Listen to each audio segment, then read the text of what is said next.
MESBG podcast. Today we have another tier list, and the topic is Lothlorien. My name is Charles. With me today are Richard and Ian. Before we get started, just want to shout out everyone who submitted photos for this episode.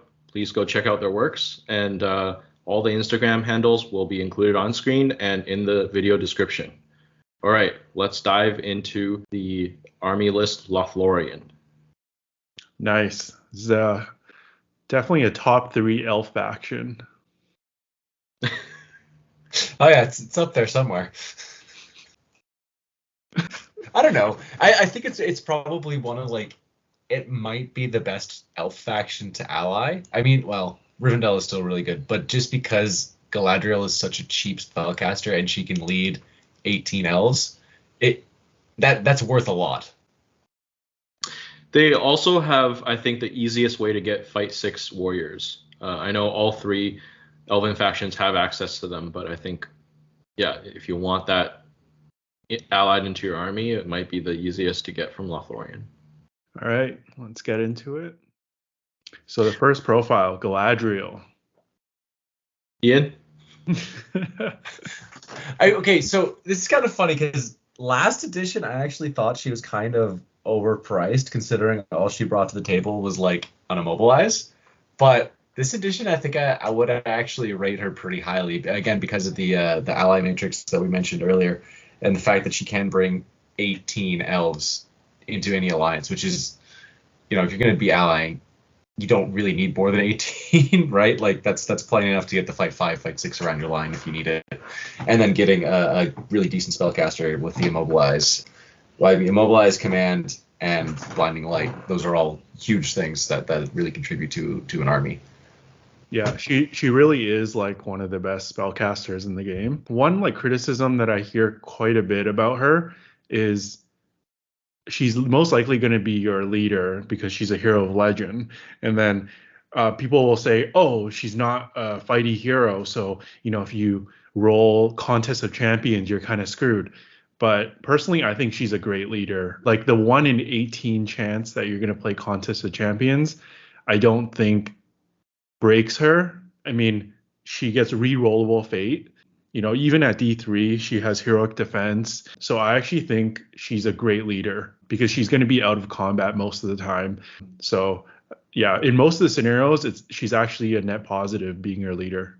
And with shooting armies being popular at the moment, she's a great way to get Blinding Light into your list. Since Círdan was downgraded to a minor hero, it's arguably easier to get Blinding Light with this alliance than with Rivendell. So, what are you guys thinking? I think she deserves a legend, even though I don't think it's a perfect profile. Spoilers, but I think she's the strongest hero in Lothlorien, personally. Come on, you can't be spoiling it like that. This is the very first profile. No one's going to watch the rest of the video. Absolutely not. No spoilers. I do think that she is super underrated. I'm kind of in between a Valor and a Legend, but she's definitely up there. I think I'd put her into the Legend. I think she pips in there for me. Lothlorien's got to have something. And I don't think we're going to be so kind to the rest of the profile. So. I just wanted to take a second to thank all our patrons. You guys are awesome. If you guys want extra content, you can check out the Patreon link in the description below. Now, back to the video. All right. Next, we have her husband, Celeborn. The stay-at-home dad. Okay, well, we've done an episode, a standalone episode on this guy before. He's fine. He's a basic big elven lord. As much as we still trash talk him, he's still got the fight 6, the 3 attacks, and the Lord of the West, right? He can still do work. It's just the lack of any kind of +1 to wound or a mounted option hinders him.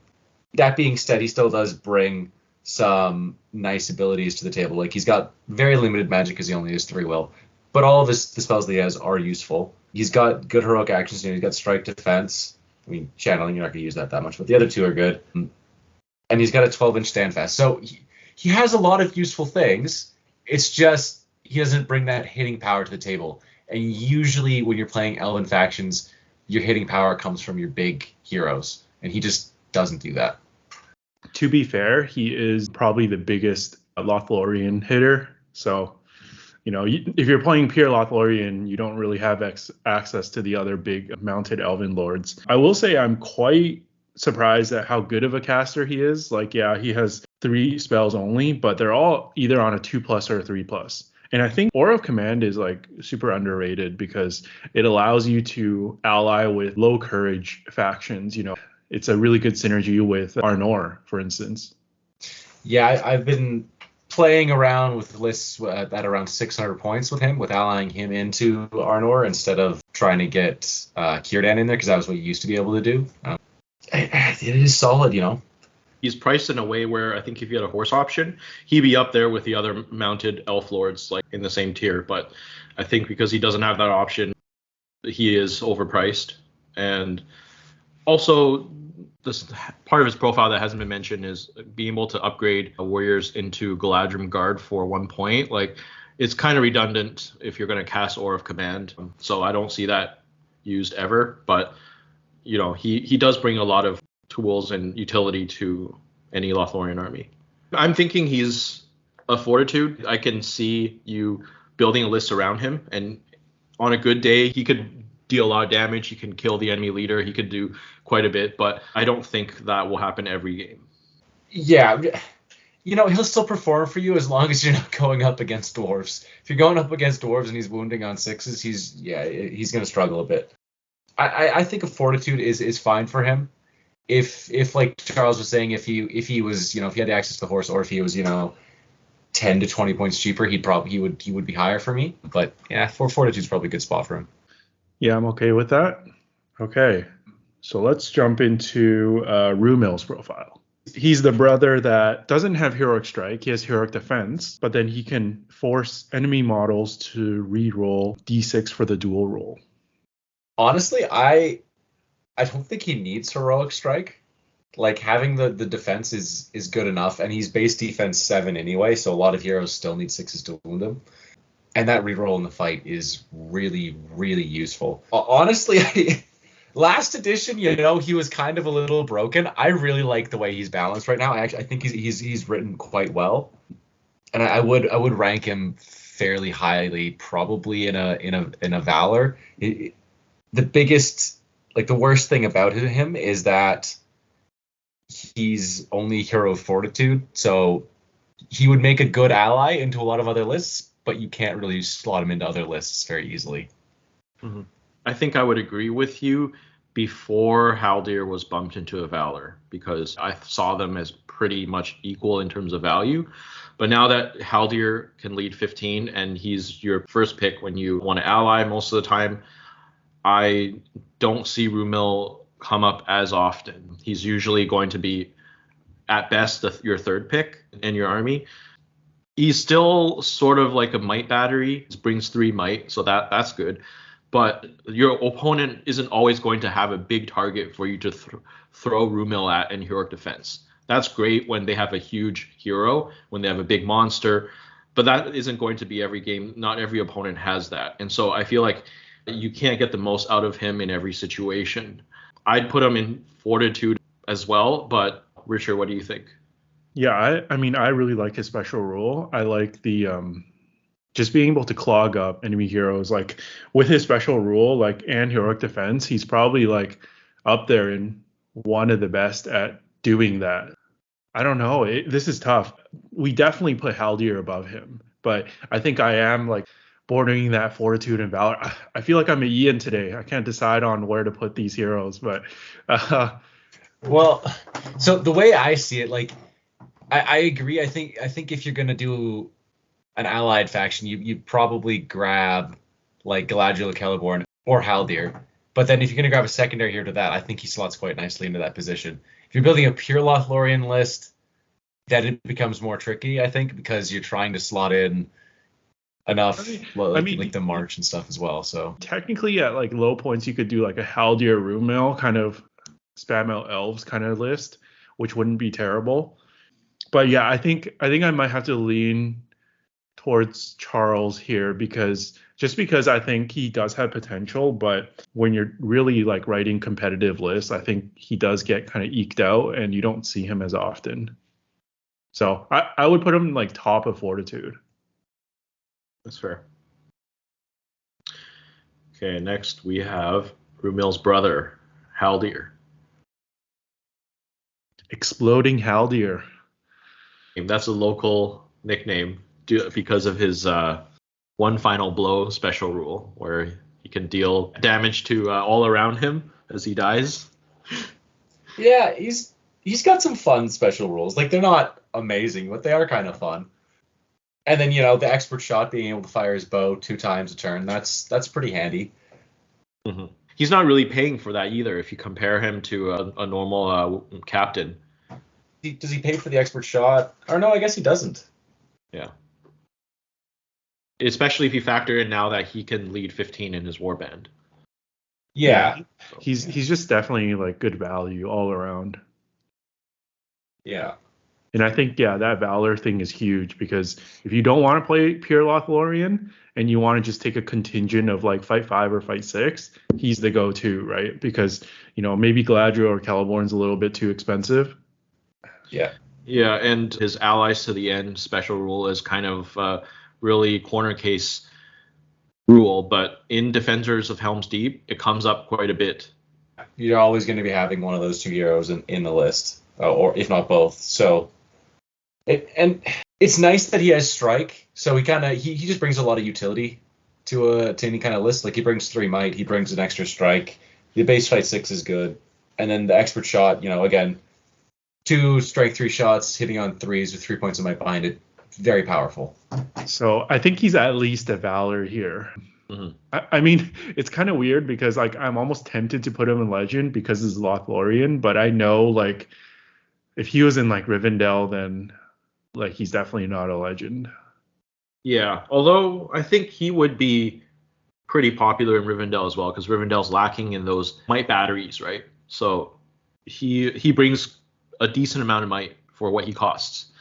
I think you'll always want to take the heavy armor, but he can be as cheap as 70 points. So I think, I think Valor's in my opinion, but I wouldn't complain if he was a little higher either.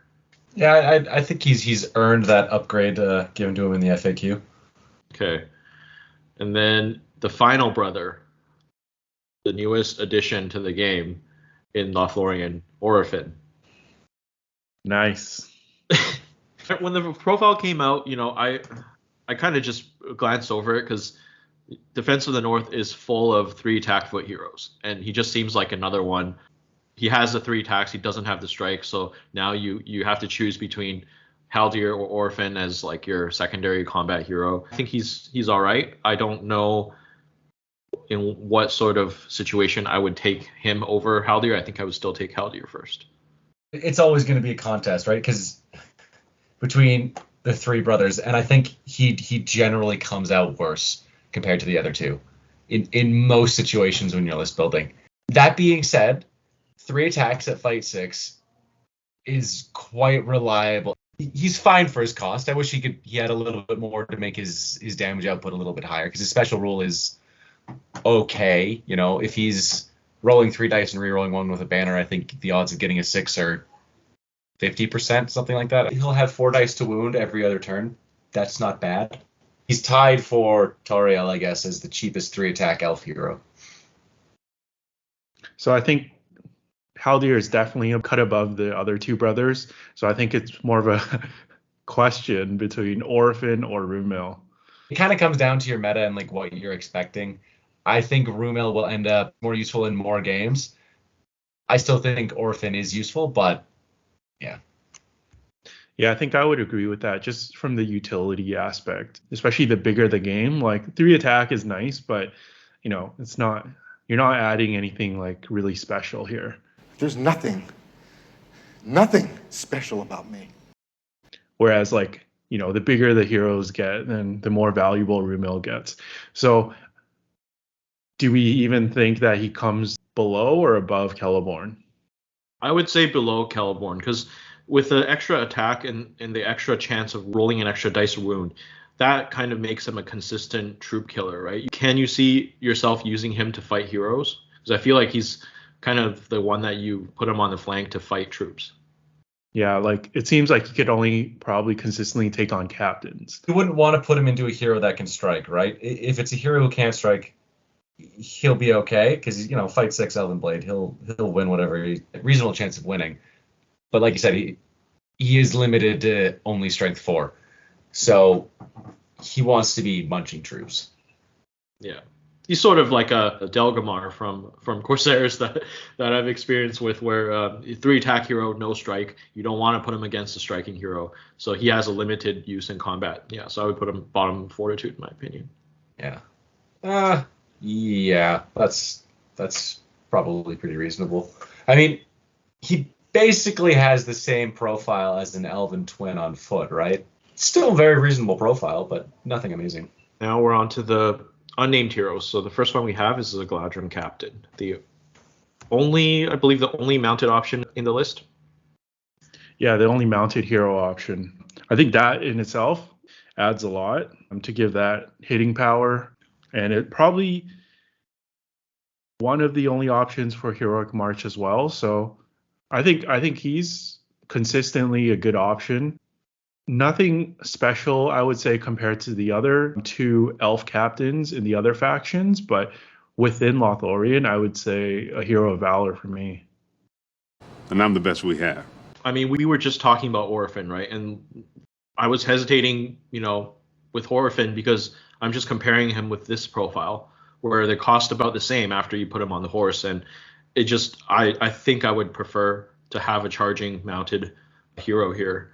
So I think he definitely goes above Orophin, and I think Valor is good.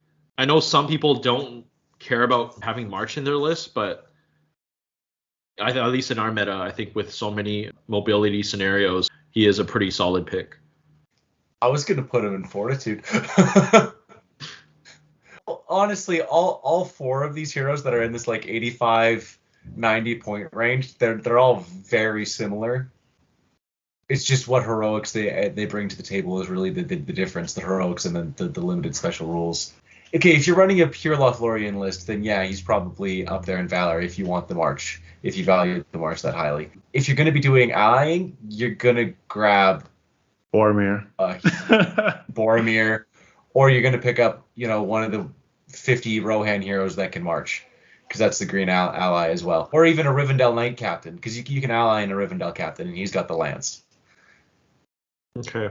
Ian swayed me a little bit. I would still put it above the Fortitude heroes, but maybe at the top of Fortitude, because the other thing is he only has the option of an armored horse, and, I don't think the armor is worth it. He doesn't have the best mount. Okay, fair enough. We don't play pure Lothlorien here. I still think some of those other Fortitude heroes are better than him, but I'm not going to push this. Yeah, I think it just comes down to like whether it's an alliance where you can bring in other stuff. He's probably lower on the Fortitude chart. Well, next we have the Wood Elf Captain.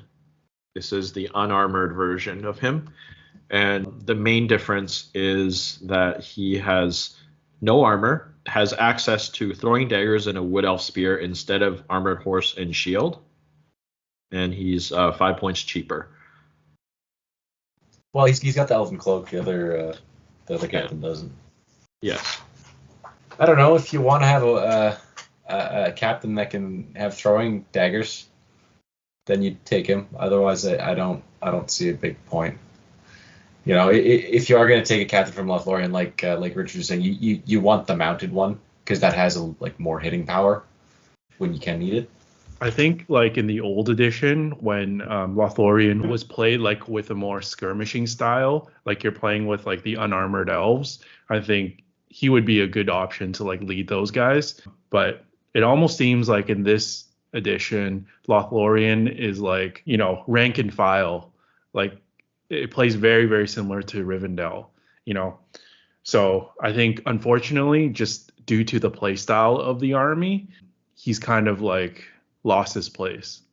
Yeah, I agree. It's a similar with the Wood Elf Warrior that we'll talk about, where because they have to pay for their elven cloaks. He's a little bit redundant with the armored one being in the list. Yeah, it's just you basically only take him if you want to run that specific pajama elf build. In which case, having your captain with an elven cloak might be handier if you want to keep everybody undercover. But yeah, I don't value him super highly. And I don't know if I've actually seen one played this edition. To be fair, Yeah. I think minor, right? Because I don't think it's unplayable, but it's probably definitely on the lower tiers. Yeah, you can play a skirmishy list, I guess, if you want, and take him, but you're not really saving a lot of points. All right, so our next profile, the Galadhrim Stormcaller. So if you guys haven't seen our worst heroes bracket video, there's a reason why this guy made the cut. Call Winds is still a good spell. I'll say that. The biggest problem I think with these guys is just he only has 3 will. And yeah, he has that regenerating thing, so you could get will back, but it's not that reliable. And when Call Winds is being cast on a 3+, you're only going to get that to go off twice. And realistically, a big enemy hero can resist that, So then you're looking at taking 2 of them to get any effect out of it. But then at that point, why don't you just take Galadriel? And even if Call Winds does go off, there's a chance you roll a 1 or 2 and the enemies barely push back, right? Yeah, but you can do it in combat to knock enemy heroes over. That's kind of the utility I'd look at rather than pushing. It used to be that when they used to push it back 2d6, it was reliable at flinging things away. Now it's more about you got to be more nuanced about it and try and do it when they're in combat to get them to be knocked down. It doesn't knock them out of combat, right? Only Sorcerer's Blast does? Yeah, it doesn't knock you out of combat, as far as I know. I don't think it does. But if the model is in combat and it gets cast on them, they just get knocked prone. And I find with like the introduction of like scenarios like Fog of War and Assassination, like if you decide to take small heroes, like they actually have to like provide a lot more than they used to because they become a liability in those scenarios. So not only are you wasting this like 60 points just for, like you guys said, like Call Winds, which may or may not affect the course of the battle, but you're also, inviting this like really, really vulnerable target. Just the fact that he's a minor hero too, that hurts. Because sometimes you can struggle to get your numbers up, but if you've got a few heroes that can lead 12, you'll be all right. But the fact that he can only lead 6, it can make it very hard to slot in. They just took one too many debuffs since last edition when they were pretty good, and now it's very hard to justify. I feel like it should almost be like maybe like 2 might, 4 will. I think that could potentially make it viable. I have a small list of things that I think would make them more viable, and it's like just pick 1 or 2 of those things, and any of them would make it much more usable. So make Call Winds 2d6 again. Revert it the way it used to be. There's only one model that can do that. Second thing, make his casting values Call Winds on a 2+ and Enchanted Blades on a 3+, like it used to be. Again, they don't need all of these things. All of these things would probably be a bit much. But, 2 of these things would be great. Make him a hero of fortitude so he can lead 12 guys. Much better. What was my other thing? And then I guess, yeah, if you want to mess around and start changing stats, then you could change the stats a little bit. But I don't think you need to if you're picking from the other ones. Oh, yeah, and then last one is reduce his points cost. Make him 50 points. Any, 2 of those things would make this model so much better. Yeah, it's unfortunate, too, because it's a very fun profile. I think it would be great to, play with and against him. I used to run double Stormcallers all the time. It was great fun. For everyone. Great memes. Okay, so moving on to the warrior profiles, we have first the Galadhrim Warrior. Somebody took the high elf profile and copy pasted it over here. That's kind of weird. So as far as I'm aware, they are identical profiles. Yeah. I guess you can just argue with the army bonus. You have potential resistant to magic instead of a slightly better shooting rule.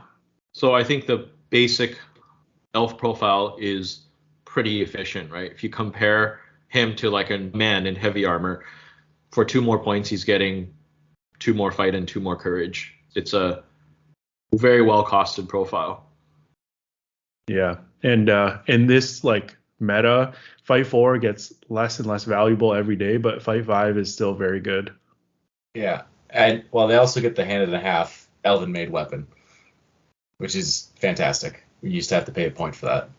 Honestly, like I'd struggle not to put them in a legend. Like they are your basic troop and they are pretty freaking good for their points cost. Ooh, that's a big one, because if you go legend, like we're saying, it's one of the best warrior profiles in the game. Yes, kind of. I mean, elves kind of are for what the reasons that Charles just said. But then the precedent is all of the troops have to go up there. So maybe put them in Valor. Yeah, I think their one downside is they can have trouble killing. I mean, they have the 2-handed option and they can feint, but I find that a lot of times you don't want to do that. At least the 2-handed part. Like you'll feint in the front and spear support in the back, but still at strength 3, they can have trouble killing, and it becomes like a game of 6s. We've said that this is like an overall weakness of this army, right? It can be hard to find the hitting power. Otherwise, I don't have any complaints for this profile. Not too bad. Not too bad. Okay. I'll settle with low legend if you guys have no complaints. Okay. Next, we have the mounted counterpart, the Galadhrim Knight. Finally, as of a month ago for this recording, they have hand and a half weapons now. So these guys actually can do a little bit more hitting power. That's nice. Yeah. Just sad they lost their 12-inch move. What are we, almost 3.5 years on, still not over it? Yeah, me neither. And no, I agree 100%. Like, I don't know why they got rid of that part of the profile, because it made them unique, and that was cool. And then for some reason, they're just like, no, you don't get that anymore. And they kept their points the same. It's very weird. Yeah, so I think with this profile, it can be very expensive for what it does, because you're paying essentially 9 points for the armored horse. That is a lot of points for a model that some scenarios where they just has one role, capture objectives. And yeah, I think when you compare him to the Rivendell Knight, it just seems so much inferior. It's not bad though. I do most of the time end up taking at least 1 or 2. But yeah, it's not like a warrior profile that it's so good that you're going to end up spamming them. It's still a fight 5 Elven Blade holding, D6 cav. Like, it's still a good bunch of stats to have together. Just they cost a lot in a list where everything kind of costs a lot. So it's hard to make them work and get good value out of them. I'd probably put them somewhere in Fortitude. Yeah. They're your cav option. They do it just fine. They're not amazing. Yeah, I will say that they do have a place in the list, especially when the captain is your only mounted option. Like you may want to take some for the knockdowns so that your heroes like Celeborn to make killing a little easier for them. So definitely not useless, but you're paying a premium for them. Yeah, or just the counter charge to stop big enemy heroes from getting their charge bonuses. That's huge too. So if you're going with a Lothlorien list, yeah, I definitely wouldn't leave home without 2 to maybe 4 is upper end. But there are other options again if you're gonna ally. Next we have Guard of the Galadhrim Court. Okay, yeah, these guys are really, really solid. Like Charles said, probably the easiest way to get fight 6 warriors. I mean, they're so good that I have seen people just only run them in their list, just spam them out. But I think that's not really a good way to play them. It's It's a weird situation where you have this absolutely amazing profile, but then when you spam it out a whole bunch, it's like the return you get from it isn't that good. They're really good at what they do, but you want to have, your other troops in there for the D6, and then your other troops can feint, right? Because all these guys have is a pike, so they're not going to get any special strikes besides just they're with the pike. They're also Courage 6. That's fun. Another reason why I don't know why you'd buy that upgrade from Celeborn, but still, this army is swimming in options for high courage and courage, like negating shenanigans. Yeah, I really like these guys. I think I agree with what both of you said. It's a great profile. Maybe not one that you'll want to spam because you want those Elven made weapons. You want to be able to feint and you want the defense 6. So I wouldn't say that they do everything, but Fight 6 gets getting more and more useful and more necessary against Fight 5 Horde armies. Yeah, I agree with that. Like, these guys were really good before, but their role was you'd ally in a few of them and they'd be good at tying down enemy heroes where your heroes could go kill troops. Now if you're allying them in, they're doing work against, like the guys were saying, against big Fight 5 hordes, like Easterlings, or if you're going up against Beornings, they're going to help you fight just against the regular rank and file there. I would easily put these guys up in Legend, probably above the Galadhrim Warriors. Yeah, and just being able to selectively back up combats where Fight 5 heroes are charging in, I think that's pretty big. One of my favorite ways to build them is a crazy alliance list. I know, of course, with fiefdoms. That way you can stack a fiefdom's pikeman in between them to save a little bit on the cost, and then they can be on the second row, the second rank to support that, and then they can kind of choose the combats that need the Fight 6. But yeah, it's I agree with you guys. Really, really fun profile to use, and they even have the shielding special rule without the shield. So even though they're D5, they have a decent amount of survivability. Okay, so the next warrior we have is the Wood Elf Warrior. We talked a little bit about this when we went over the Wood Elf Captain, but this profile is currently not seen very much, and I think for a good reason. We rated 2 of the Horde warriors very high, and Wood Elf warriors are kind of just a couple steps down because you are paying for the Elven Cloak, and I think that's the main reason, honestly. Like if they were 7 points, you might have a reason to take some. You want to hoard out a bit. Well, that was their biggest strength before, was that they were 7 points base. You could spam them out reasonably. I still think you can, but it's just like we were talking about earlier, the fact that they are a little bit more expensive and the fact that you lost some of the other hero options that made that kind of list work really well. It's a lot harder to make it work and have it be very good. I still think they are nice troops to sprinkle into a Lothlorien list if you want a few guys with bows with Elven cloaks who can just go back and sit on objectives without being harassed. They're great for that. If you want a small flanking force or harassing force with some guys with the spears and throwing daggers, it's not bad. It's not fantastic, but they do still make good skirmishing troops. I think they're a bit more viable than the captain counterpart, so maybe the bottom of Fortitude. Yeah. I also just want to say they have some really nice war gear selection. Having 3+ throwing daggers in your list, great. Paying 1 point for a spear that can also shield is great. When it says Wood Elf Spear, does that mean is a elf made weapon? It doesn't say Elven made. It says Wood Elf Spear, Ian. Yeah, but right below in the profile it says what a Wood Elf Spear is. It doesn't say Elven made anywhere in there. It's not made by elves. Yeah. Oh, it's a man-made elven Wood Elf Spear. It's the same thing as their bows. It's made by elves, but it's not Elven made, Well, elven very made important bow, copyright there. Well, elven made bow doesn't actually do anything. Even if it was elven made, you don't get any benefits there. What if I had elven made arrows? Can I two-hand with my arrows? Who understands this stuff? It makes no sense. And the final profile we have is the Wood Elf Sentinel. I think this one is controversial. I find that like half the people like swear by these guys, and then half the people think they're absolute garbage. I used to think they were bad. Then I ran 2 of them at our biggest tournament ever. And now I think they're okay. That's a huge upgrade.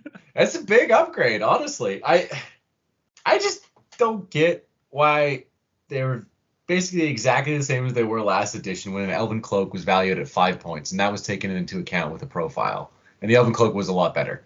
The Elven Cloak got worse. It got downgraded to 1 point instead of being 5, and these guys maintained a 25-point cost. I still think they're too high for a 1 wound D3 model. They still cost too much. What they bring to the table is still very valuable and useful, but they can just go down so easily. I think part of it is just like comparing them to the Spectre and the Angmar list. Like, like the value of that is just crazy, like worlds apart. If this was like a unique profile where like in a world that the Angmar Spectre didn't exist, perhaps people would be like, oh, you know, that's some really cool utility. But it's just, you know, so much more expensive. And you're essentially doing the same thing. I think with a base cost of around the 20-ish points, the amount you're paying for war gear, kind of bordering on what it would cost for a hero. So like Rangers of the North, a lot of people think that 10 points for a Ranger's horse is not worth it for a 30-point Ranger, but because it's technically a hero and it's getting up there in points, you know, the war gear also costs more. That's how I justify the 5 points for the Elven Cloak, even though I don't necessarily agree with it either. But I think the profile, you know, as you guys have pointed out, with its varied opinions, just shows that it can be really swingy. And like some games, he's going to be like an MVP. Other games, he's not going to do anything, or he's going to just die early on and, you know, be a waste of points. Honestly, I think the worst thing about this profile, and this is going to sound weird, is the fact that it has 2 attacks. And it pays for that. It pays for the second attack. So you want to have it fight because, you know, a 2-attack profile like Troop for elves, that's amazing. But he's still D3 with 1 wound, right? Like you're paying for something that you, in an ideal game, you're never going to use. You don't want to risk him in combat, right? Mm-hmm. So, you know, if he was 1 attack, but this profile cost 18 points, ooh, that would be an interesting conversation. That would be amazing. Yeah. I think also if it was a good versus evil matchup, I think this profile is much better too. Just because the songs that they can sing, which is 2 of them, which is you know, about attacking enemy courage, right? The other reason it's not as good in this list is that these function best as a way to manipulate your opponent so you can exploit weaknesses. That is not Lothlorien's playstyle. Lothlorien doesn't have big heroes where it's like, oh, you can pull out an enemy troop, roll combat off that and kill a hero, or like pull out a hero and just smash that with a big hero. That's not what Lothlorien does. So in the context of this list, it doesn't add a ton. Whereas like you can take them in Thranduil's halls. If you have big Thranduil mounted up, he's a huge hero. He can hit really hard when he's charging on the elk. So it has more value in that scenario, right? Whereas in this list, it's hard to find a way to use them to your advantage besides just, you know, making a banner walk away, which is it's helpful, but is it doing that much for you? I don't know. I guess in an alliance list is where you would see it more. You know, I recently ran a list where I allied in Lothlorien, and I took a Sentinel, and he did lots of work because I had allied in an Eagle as well. Basically, he would pull out targets for Gwahir. So, you know, being at least a convenient ally with every good list in the game helps with that strategy, because it's like it's always in your toolbox. If you choose to go with an alliance list, you can always take it from Lothlorien, and you can combine it with Galadriel's Immobilize, which... Can you cast double on them, or is there like an ordering? I think the Eldamar Madrigal, you can no longer move after it, right? Yeah, it says affected models may move no further that turn. I get your point that like if like an experienced player will usually block their heroes with like a warrior model if they see you have like command or something. So what you can do is move the warrior model with the Eldamar Madrigal and then do the command spell on the hero. There's some combo potential. Yeah, for sure. Yeah, it's kind of funny. These guys combo well with this version of Galadriel, but they also kind of combo well with the other version of Galadriel with the -1 courage bubble. Because I don't think, is there any other way for the good side to get a negative courage bubble in the game besides Lady of Light? King of the Dead. King of the Dead. But that's only if he's in a pure faction. Yeah. A very interesting profile. I don't know. Would you put him around where the Galadhrim Knights are? What are you guys thinking? I'm okay with kind of like a middling ranking just because like it's one of the weird profiles where it has like a crazy high ceiling but a crazy like low floor too. So it's just weird. It's very inconsistent. I'd maybe put them above the Knights because I don't know. The Knights, it's just like a cavalry, you know. This is definitely something more unique. I can agree with that. So this has been our tier list for Lothlorien. Let us know what other army you would like us to do a tier list on. Thank you all for watching and look forward to the next episode of Into the West podcast.